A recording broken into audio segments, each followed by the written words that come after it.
So welcome to October Red Interviews. I'm Abs of October Red, and today we're joined by no other than Don Davis, but I've been politely reminded to call him Mr. Davis, and his son, Richard Davis. Thank you very much for coming on the show. Thank you. Thank you. Mr. Davis, your professional career, you started in 1963. You boxed for 7 years. You had 40 professional bouts, so averaging 5 or 6 fights a year. 10 fights sometimes. Really? Yeah. Wow. Talk to me about that, about you getting into boxing. How did you get into boxing to start off with? When I come to England, in 1960, I was 17, but I used to look on the television on the street, and you see the amateur boxers fighting for the ABA championship. But when I look, I say I can beat some of these fellow here if somebody could teach me how to box. And so I go down to the Thomas of Beckett, and so I never boxed before. I was not allowed to train. And then I get another letter to go to another gym, that's Thomas of Beckett, Toby's gym. And I went and asked them if I could come and train. And the man said, okay, I could come down there. So I went down there, and in 2 years, I get a license to box. Crime was good. His name was Tom Daly. And I don't know if you know his son, John. He used to make movies and so forth.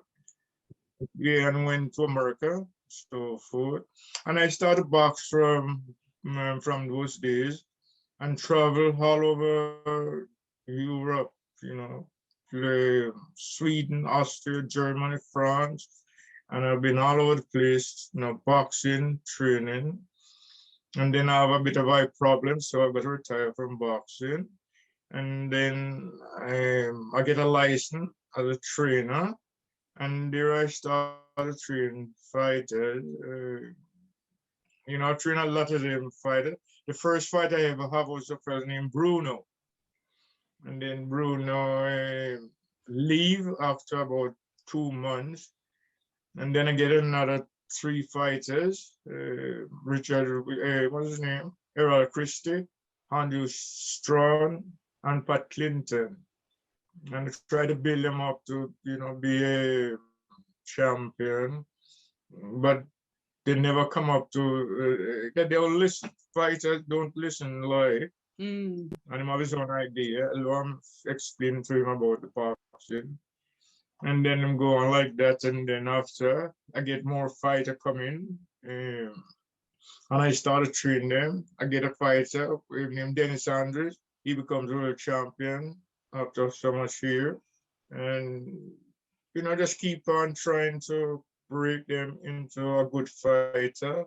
Like in America, when you get there, you saw people train. And Lennox Lewis, when I was here, we spent nearly 3 years together in the same gym. And I learned every little thing from them, like boxing, how them should do this, how them should do that. And I just keep learning and trying to teach the fighter them now today how they should box. But we never have pads in those days. You gotta have pad work and pads to work on. And then when the pads come in now, the fighter them get a bit different from the fight I used to fight before, but still it's boxing. And the idea of boxing, if you have the skill, you can have the skill and have everything. But if you don't have the nutriment in your body, you cannot do a lot. So it's not only boxing they should think about the food you eat, because that's what gives you the strength to fight. No matter if you cannot fight, but it gives you the strength to fight. And I like to just help the fighter them. If they want to help, if they don't want to help, I just leave them, because there's nothing you can do to help them when them is don't listen to what you are saying, don't take your idea. But when I was training, I never asked a question what I should do. My trainer say you come in here, you shadow box 2 round, then you go into the ring and you shadow box 5 round. You come out there, you go on the bag. When you finish, you skip. When you skip, you go on the floor, you do exercise, and then you leave and you go home. But now it's too much. The fighter, they do have that rules and regulation. They come in and ask you, what should I do? You never have to do it. One time is enough. You don't want to, oh, you can't skip. Oh, you got to hit the back. Not so you know what to do when you come in there and you do it. When you finish, the trainer will look at you and say, no, your left lead is not good. Your foot is not good. This is not good. And you just keep on telling them until them start to get the right bits and pieces of it. So that's the boxing what I know about. So, Mr. Davis, your style, because just listening to a little bit of what you're saying, you like detail and technical. You like the IQ side of boxing. So how did you develop that style?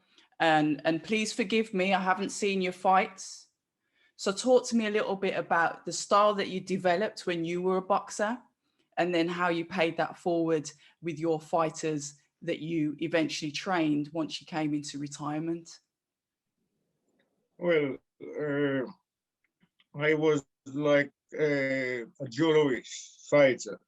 I like Joe Louis. So when I was in the Caribbean, he used to listen on the radio. He did not television, but he listened on the radio and he hear how much punch him through. And we used to just mess about like that here. But when I come to England here, that's the only fight I would like to practice. And I used to go in after training, and I used to watch him on the television, and I used to throw all the punch him used to throw as well, dress like him sometime.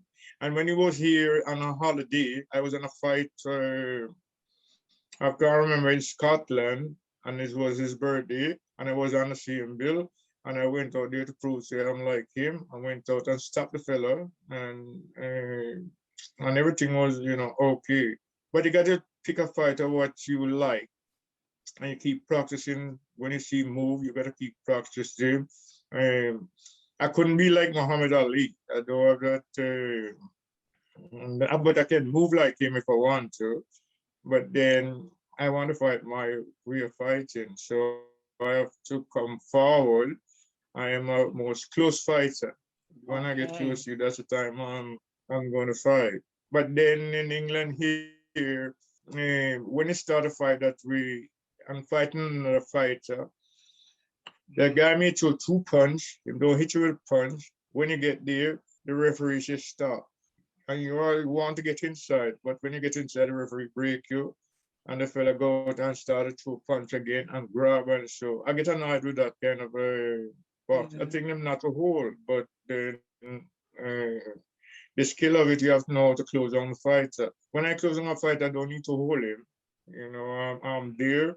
Him can do what he want to do, but then him not going to hit me because I'm there. I've got defense and I know how to defend. If I want to dance about, I will dance about, just like Muhammad Ali. I'll try every little thing and see the fighter, and so I can go in there. I can beat him because I'm going to box. I got to move. I'm going to chase him all the time sometimes. And that's the way I do my boxing. But some of the boys in today, they're different kind of fighter. They want to fight like everybody, where it's very hard to do. You got to pick one person where you like. Rather than a combination. Yeah, and then you says, all right, I'm going to keep trying this. If they can win road tackle, why can I do it? And I'll keep going and keep them balanced and so forth.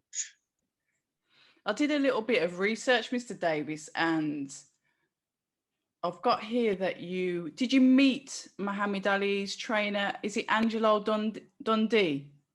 Oh yeah, I met him here. I was training Derek Williams, and he was supposed to fight Lennox Lewis. Right. And I have him over here for probably, I have him for about 2 years. And then when they want to fight Lennox Lewis, then give him one fight. If he win that fight, he'll fight Lennox. Then the fight get a place, him win that fight, now to fight Lennox Lewis. And in the space of 2 weeks, I was reading the paper and I hear he's gone to America to make Angela Dundee train him. And I was upset about that because So he I didn't didn't tell like you that that he kind was. of no, no, same thing to me. It's in the paper.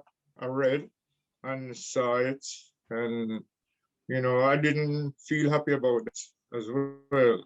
And it went over. He came back here, phoned me up. Angela Dundee was there, and I went and see Angela Dundee, greet him. And while he was training, Derek was doing things I never like to see him do because he's not a way should fight. And when he finished the round, when I'm shouting to him in the round, says, no, no, no, you're dropping this. When he come to the corner, he says, Angela Dundee, don't speak to us like that before the round finish.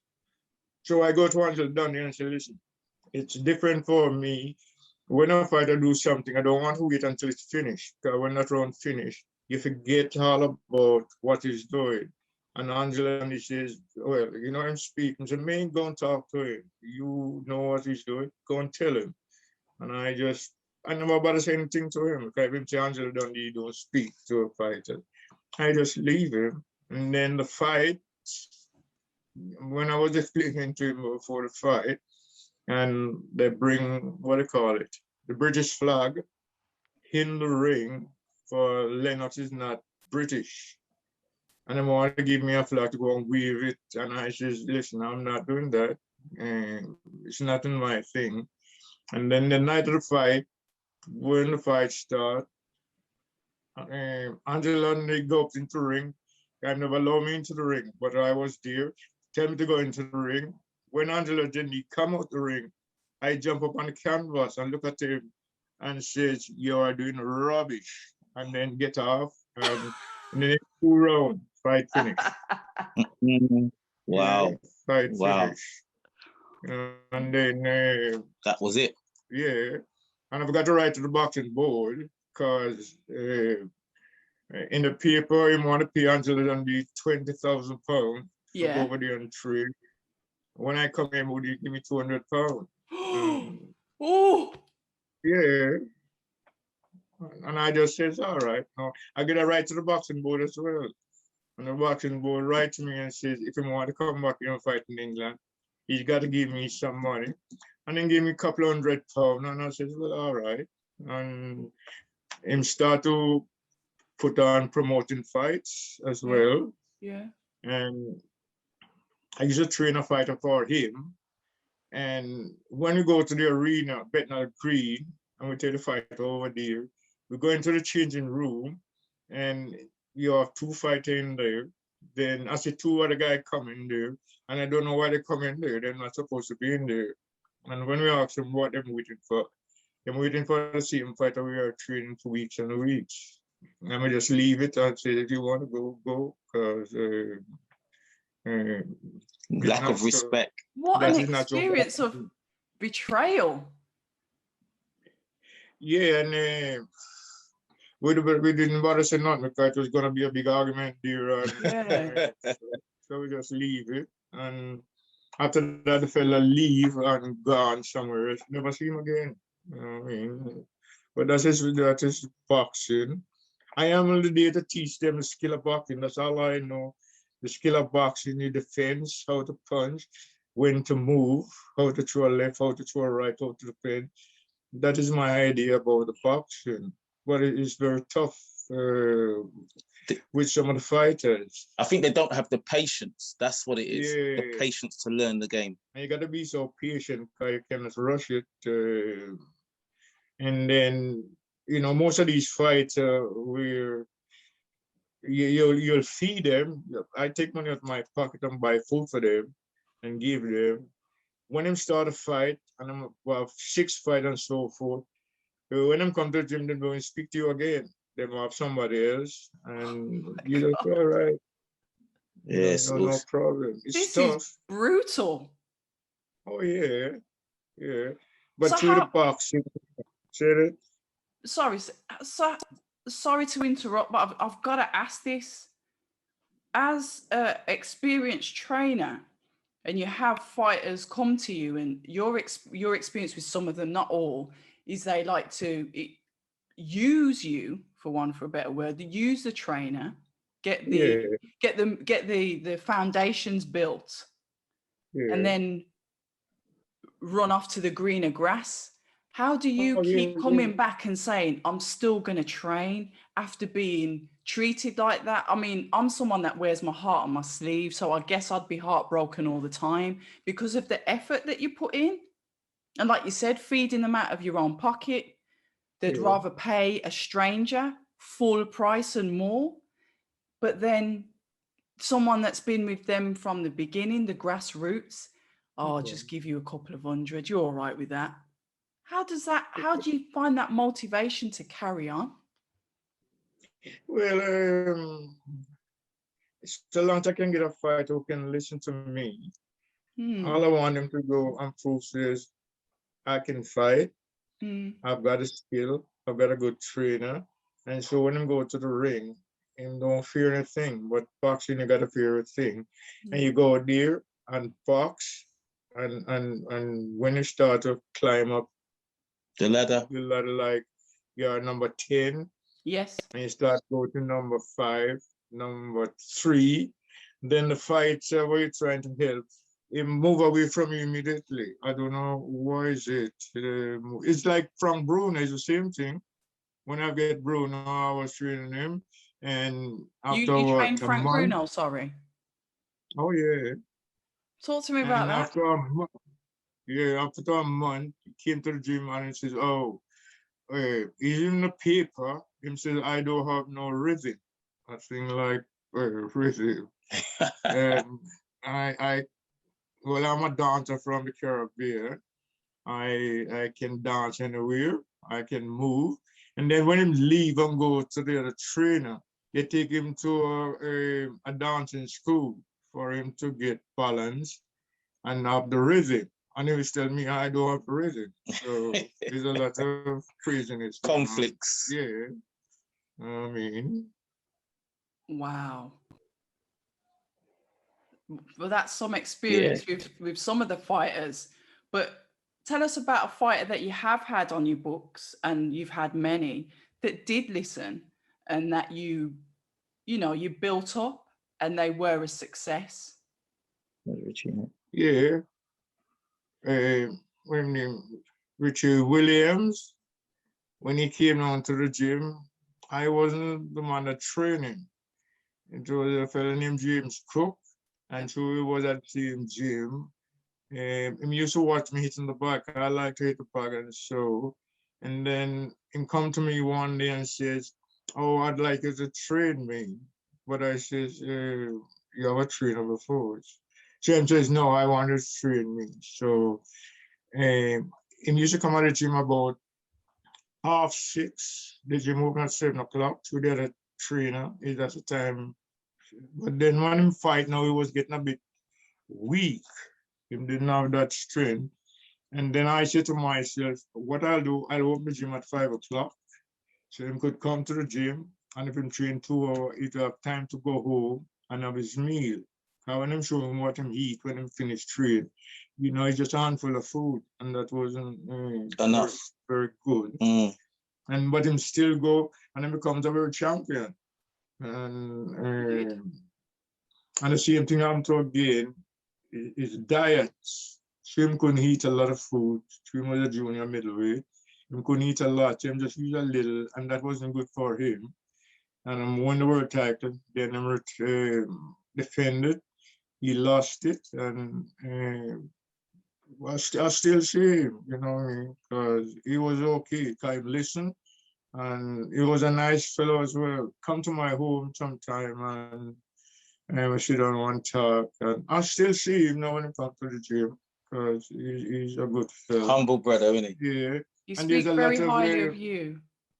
yeah, he's all right, you know what I mean? And we have hundreds of fighters, really, hundreds. plenty fighter come there, but some of them don't respect you. So when I don't respect, I don't really worry.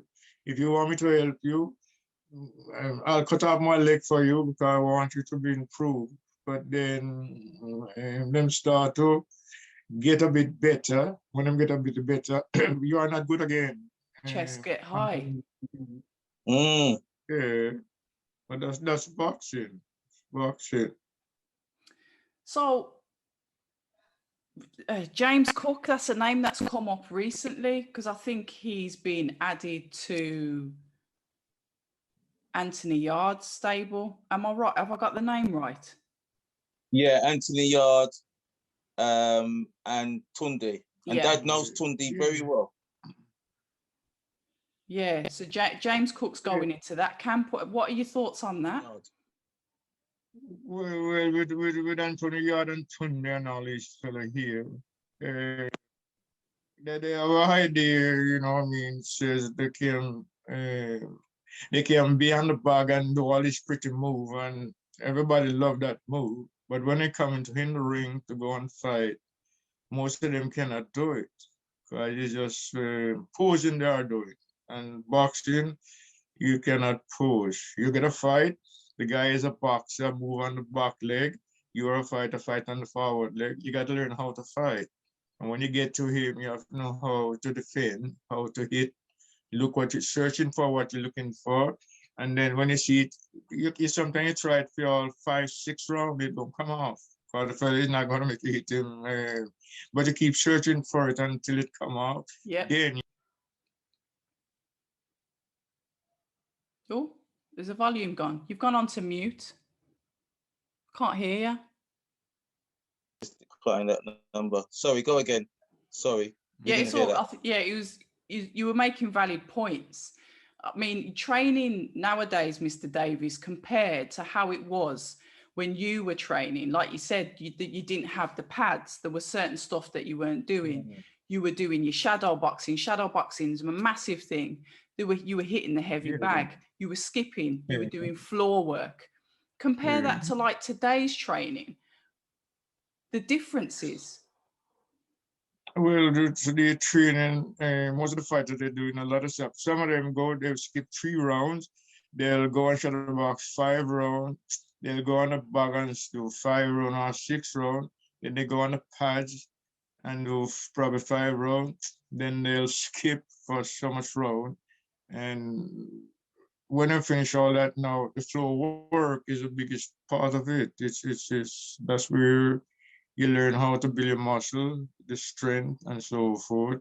But now, the fighter them love the pads so much that everybody wants to do the pads. And now you do the pads. If it was a fight, most of them couldn't be there. You'd knock them out in 2 rounds or 1 round. But it's how we used to train. We get up every morning at 6 o'clock, and those days it was snow. Yeah. You got to get out and run. You got to do it. And we used to run 5 miles. Yep. Come back, have something to eat, and then go to work. I used to have to go to work. I work 1 week night, 1 week day, but I was still training, and it was very tough to train that way. But still, I wanted to fight, so I go and get a job to buy my boxing boots, to buy a protector. And when I get my first boxing boots, I never sleep. It was in my bed. I put it on about 20 times. Lace it up. It was lovely, I couldn't take it off. I look all in the mirror and look on the foot. If it's like a jewelry stance and practice so and so. And then the wife, she used to wake me up in the morning time. Although I didn't want to get up sometime, and she had knowing me to get up, and so I said, I'm getting up. And I'm going out to the road because you're getting on my nerves. So I go out and run. Fair and when play. I come back, I have everything, tea ready and dinner ready. And then I've got to go to work. And everything was fine. And then would you come back and train in the evening again? Now, when I come back from the gym. Me reaching about 7, 8 o'clock. Right. I'll have something to eat. But those days, I only eat steak, 'cause that's what they tell me to eat, steak. I'll have steak right through the week, right through the month, 'cause that's what they tell me. And when I come up, my steak is ready. I'll have the steak, and I'll sit down for a little while. Then I'll go to bed, 'cause I'll have to get up at 6 o'clock. To run. And just go down the road and do my running, come back, change up, and then go to work. And do it all everything again. was fine. Yeah. Yeah. It's interesting to hear the differences and how the training was, because I guess, yes, there was money in it, but there's nowhere near as much, obviously, as there is now, even in comparison to what you would have been paid back then, unless you were obviously one of the top boxers. So boxing, maybe, but I mean, correct me if I'm wrong, boxing was more, it was about the passion, it was about the drive, it was about you listening to the Joe Louis fights, and you couldn't see the fights. There was no TV, but you were listening, and they were listening to how many punches were throwing, and off that blind, that blind information, you're doing the same thing, and you're like, I want to do this. Yeah. So there's like a hunger, a passion to really want to do it. Yeah, because I didn't have a trade. Like when I came here, I didn't have a trade. So when I first get to go to the gym, the first thing I'm saying is you got to pay a gym fee. Yeah. And I was working. So I get a job, and that job I've got to work 1 week night, 1 week day, then go to the gym. And just to get my equipment, my boxing boots were not bad. Like I said, I didn't sleep. It was there, hung it up, look at it. And then I get my protector, then get head guard.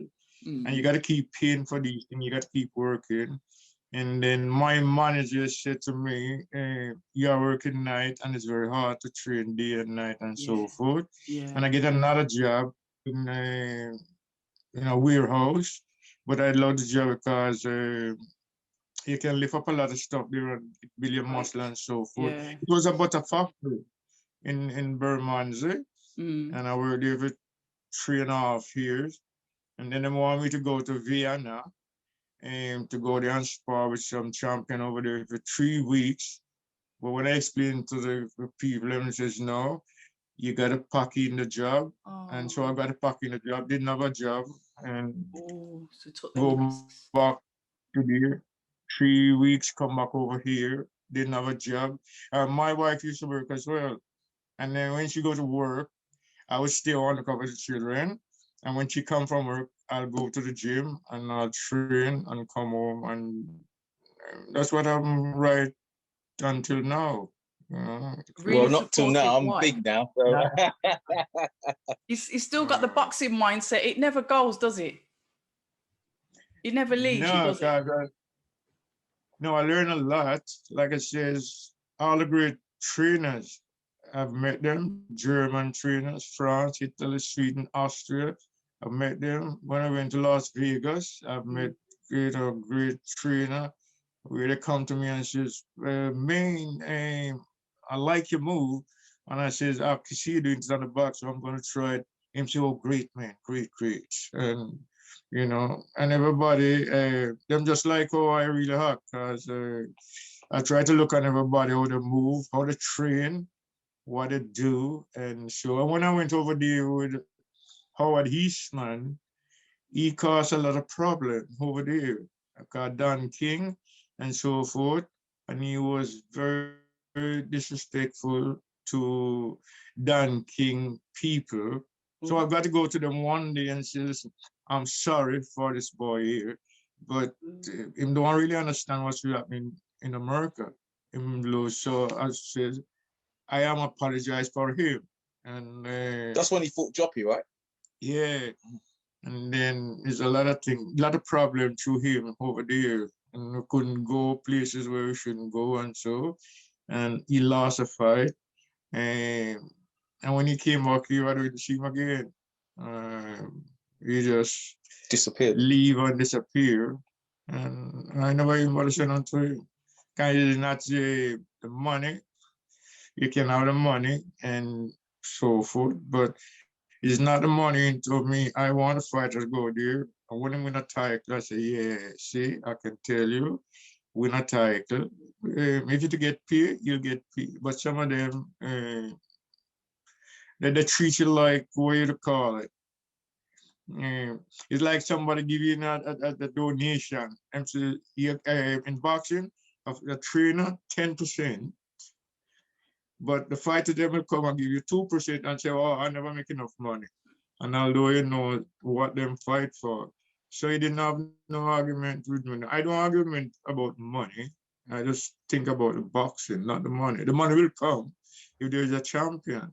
But they ought to treat you, and 95% of the black fighter, that's how they treat the whole black trainer. And they don't come out and help the black trainer to build something up. By the time them get a bit fierce, they leave and then says, oh, I gone to somebody else. And that's just boxing. I didn't like it, but it's nothing you can do. They want to leave. But it's only when them reach a stage that I'm going to get a championship right now. You are not good enough again. So they get somebody else to do it. And the priest them get is not as good as you, because I can't even remember. I might be the first person from the Caribbean to get a professional boxing license in England. Yeah, you were. In the 1960s, you were. Yeah, you were a pioneer. Yeah, I never even know anything about it, because, you know, a lot of fighters, you see them, I see guys in, you know, black guys in the gym and so forth, but they never have a license to say train. But I get my license and I, you know, pay for it, and I still train a fighter there. I'm still looking for train another world champion. Till this day. Mr. Davis is on this properly. Get somebody. Yeah. Yeah. So then we move forward, and I'm gonna bring in your son, Richard, because the legacy continues. It's something that I don't know. As a boxing fan, I like to see yourself. You know, you're a boxer. You retired due to the eye injury, but you didn't say, you know, I'm going to give up. The boxing spirit's still there. And then you paid it forward and decided, you know, I'm going to train people. I love the sport. I like the science of it. You know, you broke down some lovely technicalities on what you need to do, whether you're a front foot fighter or a back foot fighter. And you said, okay, I'm going to pay this knowledge forward, even though I've been mistreated several times by people in the industry. So then talk to me about the Don Davis Academy, which has, you know, recently been set up in honor of yourself, obviously self-entitled. Talk to me a little bit about that and why you decided to set up that academy. Well, true, I love the boxing, and there's a gym, and my son Richard, once when I was about 15, somebody tell me, your son is boxing, and I need to drop down. You didn't know? He never fight on the street. Yeah, I didn't want him to fight, because him don't grow up as me. I grew up in a tough area, but him never fight, him never do anything. But when I'm saying boxing, I go up to the gym and tell him I don't want him to fight, because I never fight before, and he's not a fighter. So, but then, and we're not in a novice championship as well, you know. But then his mom and me now said, no, I don't want him to fight. But then, it's in the blood, though. It's a tough. Yeah, it's in the blood. It's in the blood now. You started it.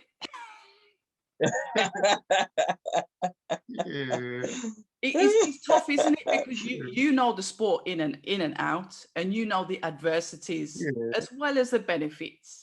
So then you have your children, and you settle down, and you know you're training fighters. You're training fighters that's probably the same age as your son, and then your son's like, "Yeah, I'm gonna do it now." Somebody's trying to call me and they don't know how to say no. Okay, cool. Do you want to swing on? Do you want to swing on to me? Yeah, let's swing on. Mr. Davis, thank you very much for speaking with me. Honestly, I really appreciate that. What an absolute honor and a pleasure. No doubt we'll speak to you soon. I'm going to try and get down to your sides and I'll come and have a look at the gym and say hello properly.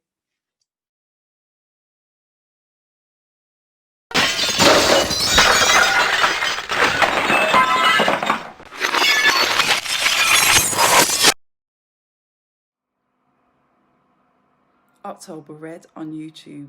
Don't forget to like, subscribe and hit the bell for notifications. And don't forget, at October Red, we stay ready.